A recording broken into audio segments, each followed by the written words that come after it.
नमस्कार। उदय India digital में आपका स्वागत है।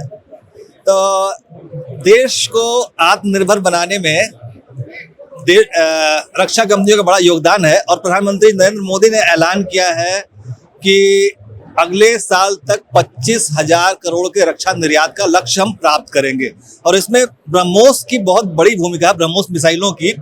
तो हमारे साथ मौजूद हैं प्रवीण पाठक जी, जो कि डायरेक्टर हैं मार्केटिंग और एक्सपोर्ट सप्लाईज के। हम उनसे जानेंगे कि ब्रह्मोस की सप्लाई और एक्सपोर्ट के प्लान्स कितने आगे तक बढ़े हैं और किस तरीके से ये देश को विदेशी मुद्रा दिलाने में अहम भूमिका निभाएगा। सर नमस्कार।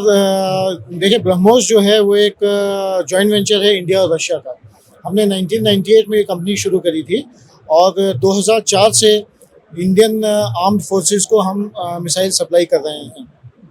प्रधानमंत्री जी के जो एक विचारधारा है कि इंडिया एक इंपोर्टर से डिफेंस एक्सपोर्टर बने, उसके लिए ब्रह्मोस बहुत समय से काम कर रहा है। तथा सन 2022 में 28 जनवरी 2022 में हमने अपना पहला कॉन्ट्रैक्ट फिलीपींस के साथ साइन किया है, जिसमें $375 मिलियन का। और इसी तरह हम और भी कंट्रीज़ के साथ काम कर रहे हैं। करीब 4-5 और देश हैं जिनके साथ हम ब्रह्मोस के एक्सपोर्ट को लेकर के चर्चा में है। तथा हमें उम्मीद है कि इस साल कम से कम एक देश और इस लिस्ट में हमारे शामिल हो जाएगा जी। और जैसा कि प्रधानमंत्री जी ने कहा है कि हमें अगले साल तक इस राशि तक पहुंचना है, तो हम उम्मीद करते हैं कि काफ़ी बड़ा हिस्सा उसका ब्रह्मोस लाने में सफल होगा। फिलीपींस की बात की आपने, इसके अलावा वियतनाम हो गया, यूएई हो गया और बहुत सारे देश हैं। जैसा कि हमें पता है कि लगभग 9 देशों ने ब्रह्मोस में दिलचस्पी दिखाई है और ब्रह्मोस एक ऐसा प्रोडक्ट है जो कि सबसे ज़्यादा पॉपुलर है, सबसे ज़्यादा इसकी डिमांड है। तो आप क्या उतनी प्रोडक्शन कर पाते हैं आप लोग? देखिए, हमारी जो प्रोडक्शन क्षमता है वो काफ़ी अच्छी है। हमने शुरू से अपने प्रोडक्शन कैपेबिलिटीज़ को एनहांस करने के लिए काम किया है। अगर आप देखिए, आज की डेट में हमारे पास हैदराबाद में एक प्रोडक्शन फैसिलिटी है, दूसरी नागपुर में है, तीसरी पिलानी में है, एक त्रिवेंद्रम में है। और अभी हाल ही में रक्षा मंत्रालय ने, रक्षा मंत्री जी ने और उत्तर प्रदेश के मुख्यमंत्री जी ने हमें defence corridor, Lucknow defence corridor में और भूमि आवंटित की है, जिसमें कि हम एक और फैक्ट्री लगा रहे हैं, जिसमें आप ये जो देख रहे हैं ब्रह्मोस एनजी, इसका उत्पादन होगा अगले 2 सालों में। अगले 2 सालों में वो फैक्ट्री भी बन के तैयार हो जाएगी और वहाँ पे इस मिसाइल का उत्पादन चालू हो जाएगा। तो इस तरह से हम जैसे जैसे हमारे देशों की संख्या बढ़ रही है, हमारी प्रोडक्शन कैपेबिलिटी भी उसी के साथ बढ़ रही है। ये मेन ब्रह्मोस मिसाइल और ब्रह्मोस एनजी में फ़र्क क्या है? देखिए, ब्रह्मोस जो है वो एक काफ़ी बड़ा और काफ़ी भारी मिसाइल है। इसकी जो लेंथ है वो 9 मीटर है और वेट 3 टन है। इस वजह से हम इसे सब प्लेटफॉर्म्स में लगाने में सफल नहीं हो पा रहे थे। इस वजह से हमने एक नए मिसाइल का जो R&D करके अभी उसका डेवलपमेंट का काम चल रहा है, उसे हम ब्रह्मोस एनजी और नेक्स्ट जनरेशन कहते हैं, जिसमें हमने बहुत तरह के कंपोजिट मटेरियल यूज़ किए हैं, अलग न्यूनतम टेक्नोलॉजी यूज़ करी है, जिससे कि उसका वेट और लेंथ दोनों हम कम करने में सक्षम हुए हैं। तो ये मिसाइल आज 6 मीटर के आसपास है और इसका वजन 1.4 टन है, जो कि आधे से भी कम है। इस वजह से जहां सुखोई में एक ब्रह्मोस लगता था, ब्रह्मोस एनजी 3 लगेंगे। जहां MiG-29 में एक भी हम ब्रह्मोस नहीं लगा पा रहे थे, वहां हम 2 ब्रह्मोस लगाने में सक्षम होंगे। इसी ढंग से अपने भारत के बने हुए विमानों में, तेजस में भी हम ब्रह्मोस लगाने में लगे हुए हैं और उसमें भी हम सफल होंगे। ब्रह्मोस एक अत्याधुनिक मिसाइल है, उसकी मारक क्षमता बहुत तेज है। तो क्या इस साइज वगैरह कम करने से इसकी मारक क्षमता पे असर तो नहीं पड़ेगा? जी नहीं, इसकी मारक क्षमता पे कोई असर नहीं पड़ेगा, क्योंकि जैसे कि मैंने बोला, हमने इसको साइज में कम किया है। जो इसकी मारक क्षमता है और वो इस पर डिपेंड करती है आपकी किस स्पीड से जा रही है।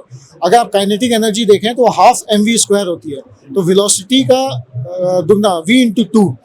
ब्रह्मोस एनजी की वेलोसिटी ब्रह्मोस से थोड़ी ज़्यादा होगी। अगर ब्रह्मोस 2.5, 2.8 में उड़ता है तो वो 3 मैक के आसपास जाएगा, जिससे कि वेलोसिटी बढ़ेगी। वेलोसिटी बढ़ने से जो हम मास में जो कमी आ रही थी, वो उसकी स्पीड उसको भरपाई करेगी और जो काइनेटिक एनर्जी है वो उतनी ही हमें प्राप्त होगी जो एक ब्रह्मोस से मिलती थी। हम तो दर्शकों को बता दें कि ब्रह्मोस आवाज से भी तेज गति से उड़ने वाली मिसाइल है और जब तक दुश्मन अपनी पलक झपकाए तब तक ये मिसाइल उसे नष्ट कर देती है। हमारा एक प्रश्न और होगा प्रवीण जी से। प्रवीण जी, ब्रह्मोस जो है वो रशिया से कोलैबोरेशन से बनी हुई मिसाइल है और वेस्टर्न कंट्रीज ने रशिया को फिलहाल बैन कर रखा है डिफेंस प्रोडक्शन से, तो और आप डील कर रहे हैं ब्रह्मोस की दूसरे देशों के साथ, तो इस डील पर इस बैन का असर दिखाई नहीं देगा इसका? देखिए, रशिया हमारा एक बहुत महत्वपूर्ण पार्टनर है डिफेंस में, और जब सब देश से हम लोग टेक्नोलॉजी की डिमांड किया करते थे आज से 1945 से लेकर के 1971 और अलग अलग सालों में, सिर्फ एक रशिया था जो हमारे साथ खड़ा था। और आज की डेट में भी अगर किसी ने इस ढंग के मिसाइल की टेक्नोलॉजी हमारे साथ साझा करी है तो वो रशिया है, और हमें अभी तक कोई कहीं से कहीं तक कोई प्रॉब्लम नहीं दिख रही है जो हमारे रिलेशंस को ख़राब कर रही हो, बल्कि मैं तो ये कहूँगा कि ये रिलेशन और मजबूत हो रहे हैं। एक स्ट्रेटेजिक पार्टनरशिप जो इंडिया और रशिया में है वो और मजबूत हो रही है, क्योंकि असली दोस्त का पता मुसीबत के समय में ही चलता है। तो अगर आप अपने आप को एक देश का दोस्त कहते हैं तो आपको उसके हर समय में साथ होना चाहिए। मतलब आप कंफर्म है कि ब्रह्मोस की जो एक्सपोर्ट का जो प्लान है उस पे इस बैन का कोई असर नहीं पड़ेगा? जी नहीं, बिल्कुल नहीं, इस बैन का कोई असर हमारे ऊपर नहीं पड़ेगा। बहुत खूब। तो आप एक उम्मीद के अनुसार, एक अनुमान के मुताबिक आप अगले 3 सालों में ब्रह्मोस का प्रोडक्शन और ब्रह्मोस का से कितनी विदेशी मुद्रा अर्जित करने की मतलब क्षमता रखते हैं?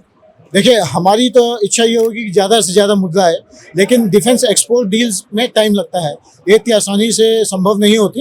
पर हमें उम्मीद है कि एक देश का तो इसी साल हम लोग कॉन्ट्रैक्ट साइन करने की फिलीपींस का? फिलीपींस का तो हो चुका है, तो हो सकता है फिलीपींस में ही कुछ और जैसे अभी नेवी ने लिया तो हो सकता है आर्मी उसमें हमारे साथ कोई समझौता करे, या कोई और देश। What about Vietnam? मैं किसी भी देश का नाम लेना नहीं चाहूँगा, क्योंकि जब तक आपका सब चीज़ ब्लैक एंड वाइट में ना आ जाए तब तक कुछ भी कहना ठीक नहीं होगा। हाँ, तो दर्शकों को बता दें कि डिफेंस डील बहुत सेंसिटिव होती हैं और ये मामले से बातों से बिगड़ जाती हैं, तो प्रवीण जी इसी वजह से उन देशों का नाम नहीं लेना चाहते हैं, लेकिन ये नाम मीडिया में बिल्कुल स्पष्ट है, लेकिन हम उनसे कोई जिद नहीं करेंगे उन नामों को बताए हमें।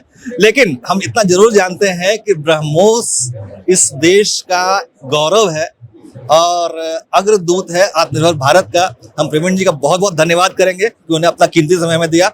उदय इंडिया और उनके दर्शकों की तरफ से आपका बहुत बहुत धन्यवाद। धन्यवाद आपका।